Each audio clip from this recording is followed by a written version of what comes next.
Good morning again, or good afternoon, good evening, depending on where you are tuning in for. What a pleasure. Friday, October the 7th, 2020. Another episode here with Future Back. Future Back is where I made it my mission to share with you on a daily basis, Monday through Friday, evidences. Evidences directly from Silicon Valley that the future is not tomorrow, but the future is today. And future back means really how can we look into the future, bring it into the today, and allocate resources, time, and money towards the right things. You know why? Because we are actually only busy with things that were not future back, but looking backwards. We were focused on things that were not helping or not helping directly to transform our business, to reposition our business. And so we keep on claiming that we are busy, but are we really busy with something that goes beyond the mark of 1 year planning, 2 year planning? And yes, you heard correctly. As a corporation, as a mid-enterprise, you need to have a long-term strategy, which is the best short-term plan. Repeat it again, a long-term strategy to have the best short-term plan. And now kicking off things here, October the 2nd, 2020, Future Back,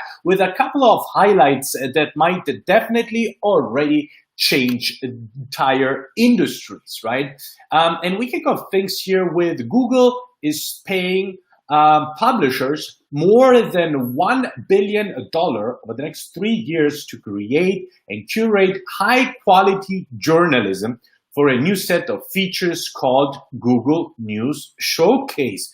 Super interesting. In the industry of media further being disrupted, major player now, such as Google, say we have a special partnership, we have special ways of interacting with publishers. They say also next-gen publishers, and they use here the word a high quality. Now, what's high quality journalism?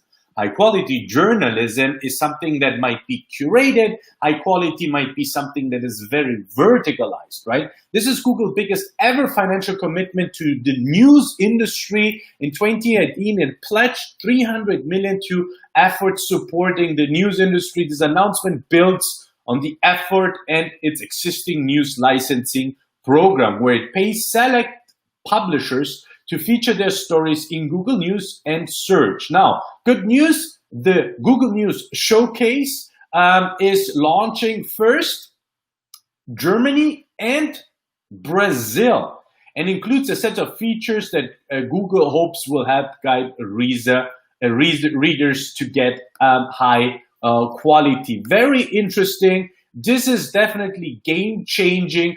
I'm taking here a look right now on this Google experience / Android experience, where you have basically some visual events here on Instagram. I can actually, flip the cam and show you here how it looks like right now. You see here some features, right? Bear with me a second.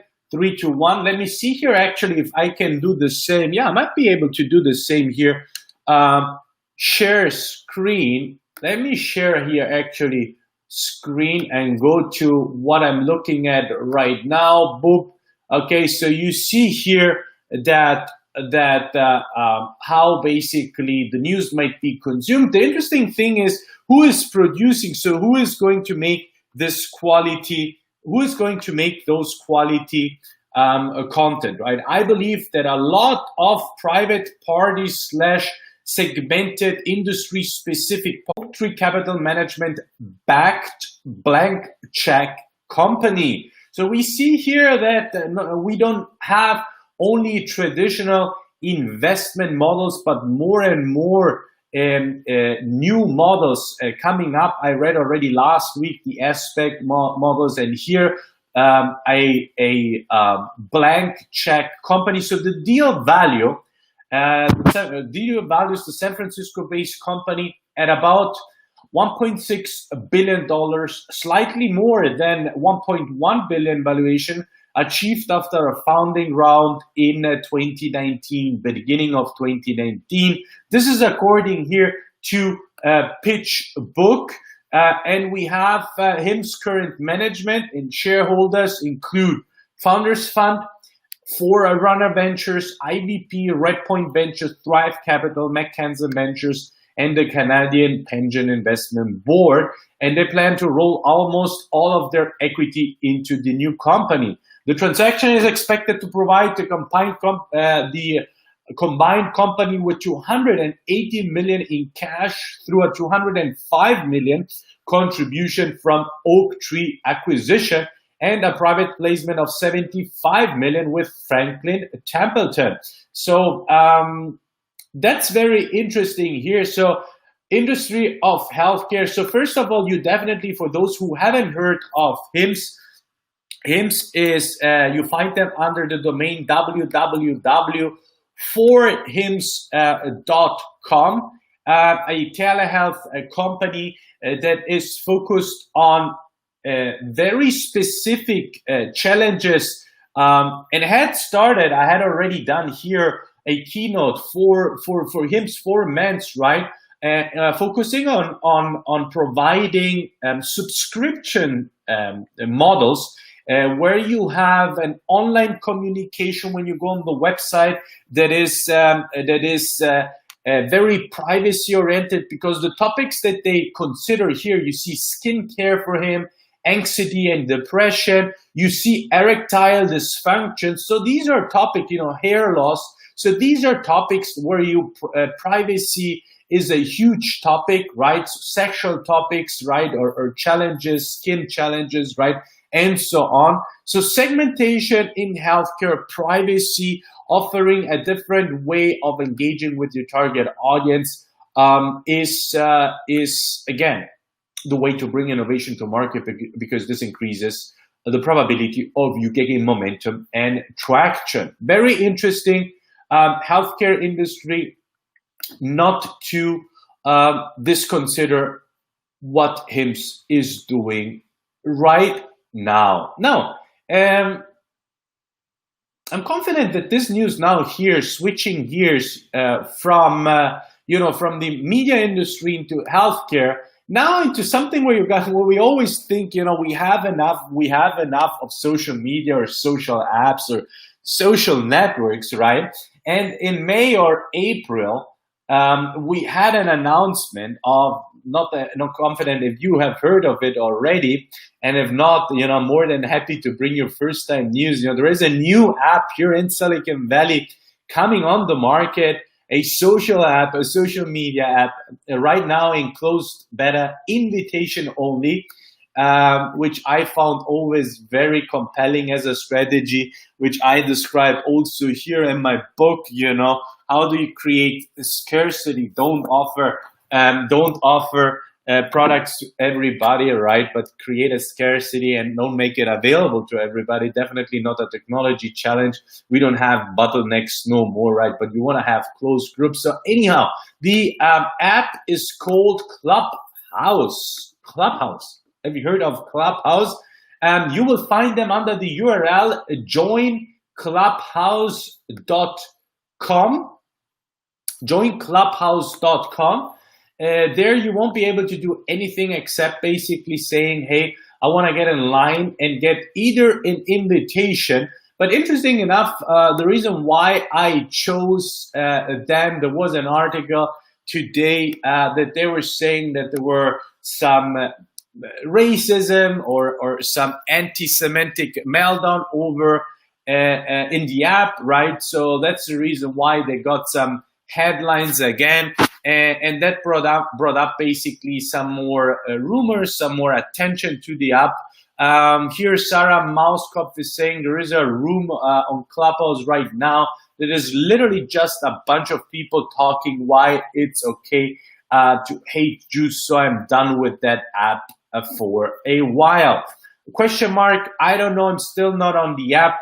I haven't been invited by any peers out here, but interesting to see that there is always an entry into markets. You can always make things better, faster, cheaper, create a better experiences, even in things such as social media.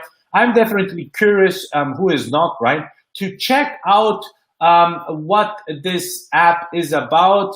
Back in May, we read things like Clubhouse is a social media app where venture capitalists have gathered to mingle with one another while they are quarantined in their homes. The app is, for now, invitation only, invite only, and buzzy. Seemingly everyone who has been allowed to join the early test version, from celebrities like MC Hammer and activists like D-Ray McKenzie, has tweeted about it, and it has recently been one of the hottest deals on Sand Hill Road, Silicon Valley. This was back in May.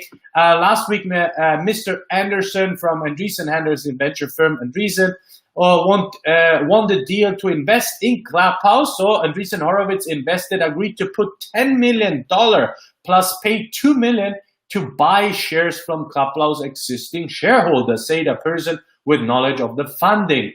Wow. That's actually big, right? So the financing valued Clubhouse already at $100 million, and the deal was reported by Forbes around April. On May. Andrew Chen here, my interpretation of time to build more of everything, not some small subset of things deemed important enough to build.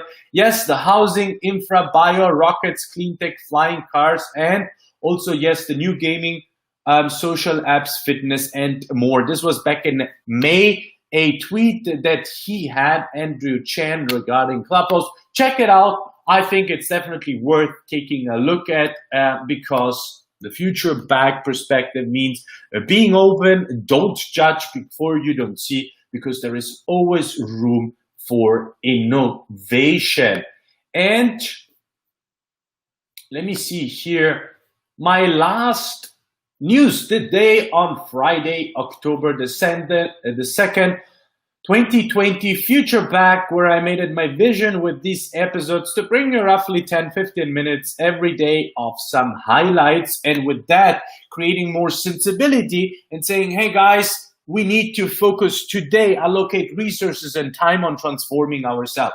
You need to take a decision. The decision sounds like this. You need to allocate 40 to 45% to your transformative business, meaning having thoughts about your a new business model, new target audience, and a new experience that you want to provide. Here we have some news about a new mobility electric vehicle coming from China. So obviously combustion cars still dominate the market, making up to 97% of global car sales through 2019. But in China, electric cars are giving gas cars a run for their money, and in particular, the Wuling Hongguangmin electric vehicle. Wow, mouthful. I don't speak any Mandarin, but I do some other languages. So Wuling Hongguangmin electric vehicle.